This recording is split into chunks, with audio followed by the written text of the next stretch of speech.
is the newest live-action adaptation of the video game franchise. We've had two before this in the 90s. One of them is considered one of the best video game movies ever made. Still is, even though that's not a very high bar, but people look to it. I myself really enjoyed that first movie. It really captured the spirit of the games really, really well, and it was a fun watch. I watch it every now and then too, and it's really great. And then there was a sequel, which, Mother,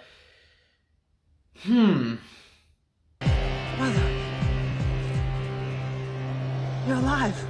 Too bad you will die. This is a game franchise that is actually really funny for me because I didn't have any Mortal Kombat games growing up. However, my friends used to, and I would often play it at their place. And that's how we got to, sort of connecting with one another. So yeah, we connected on Mortal Kombat a little bit. There was some love that was generated over there because of that. And so there are some nice memories I have of it. I was, however, very excited to see this one because now that we're in an age where technology is just constantly changing the way we see movies and making them look better than ever and just absolutely changing the game, no pun intended. I was excited to see what they would do with Mortal Kombat and how they would incorporate aspects of the game into this version of the film. In this particular version, you follow Cole Young, played by Lewis Tan, who is a fighter who's not exactly the best at his profession. When he finds out that he's actually been chosen for a tournament that involves some of the best fighters from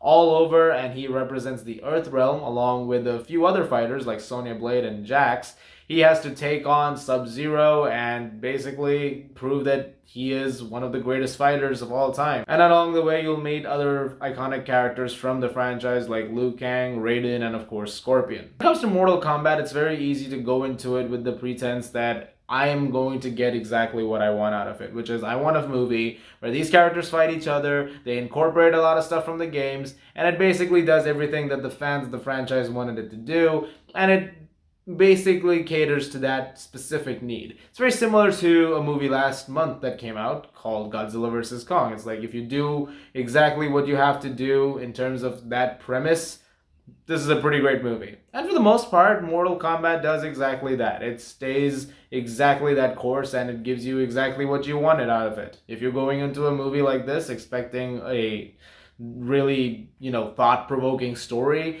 you're not exactly going to get one. This is a movie that is predicated almost solely on a lot of fight sequences and a lot of them involving some very brutal, very R-rated kills. This movie does not hold back. There are some brutal fatalities in it.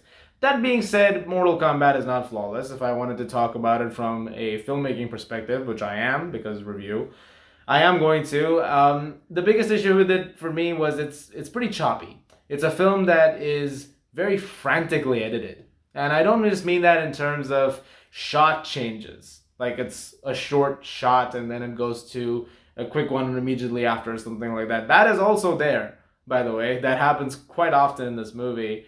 But it's also the way the story is told. Even though I know it's not a movie that you're probably going into expecting, like I said, a thought-provoking narrative. It would have been nice to have something a little more, focused. As it stands, it's pretty scattered. You want something more to hang on to, you want something more to care about, you don't necessarily get that. And so the film comes off a little mismatched in that way, especially in the second act, which is where things slow down a little bit and you're with the characters. It just sort of moves back and forth so much that it's like the focus, if it just had a little bit more focus, this would really work. Unfortunately, it doesn't quite do that a lot, and that was disappointing to me. The stuff that you really want to see also, yeah, it's there, but if you're expecting Mortal Kombat, that's not actually in this movie. I mean, this is not a spoiler, by the way, but this actually feels like it's setting up something that you really, really want to see. Like, you actually want to see some of the really cool stuff. There'll be sequels for it, depending on how this does, because right now, the way the world situation is, some people are going to probably have to see it the only way to see it is on HBO Max, so hopefully it does well on that and in theaters whenever people can go, and we'll see what happens. But there is a lot of stuff in here that sets up more to come. So there is that to look forward to, although there were points where I thought it was very clearly setting up a sequel and I wish it didn't do that. because I understand the idea that they want to start a franchise with this thing, but I also think you should do it one at a time just in case something goes wrong and you end up with a schedule which is like, I don't know, should we commit to this considering how that first one went? There are a lot of, like I said, other positives that I do have about this movie, and I do like it more than its flaws. The flaws are still there, but when it comes to the action, ladies and gentlemen, make no mistake, like I said, it is glorious.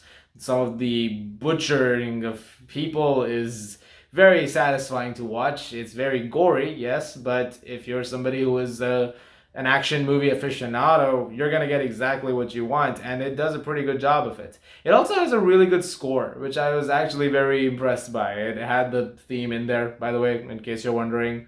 That's in there.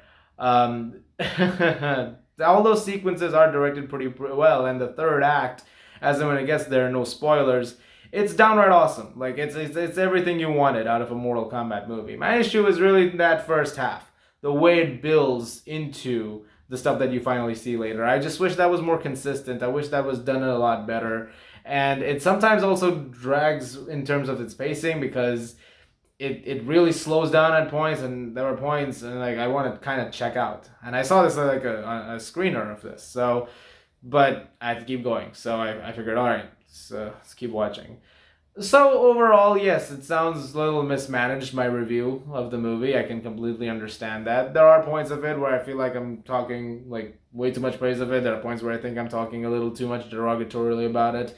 And that's how I felt about the whole movie as a whole. There are highs and lows. That being said, when those highs happen, when those fight scenes happen, when those things that I thought were really positive come into the limelight, they're high. They are very, very good positives. And those things are really great. They elevate the movie a lot more, and they kind of make up for some of the more significant flaws, even though those flaws are still very much prevalent in the final cut of the movie. But I do recommend checking it out. If you are a fan of Mortal Kombat, and if you love the lore of these characters, if you love the stuff that has come with them on their journey in these games, then you're really gonna like what they do here, and I think fans are gonna be pleased with it.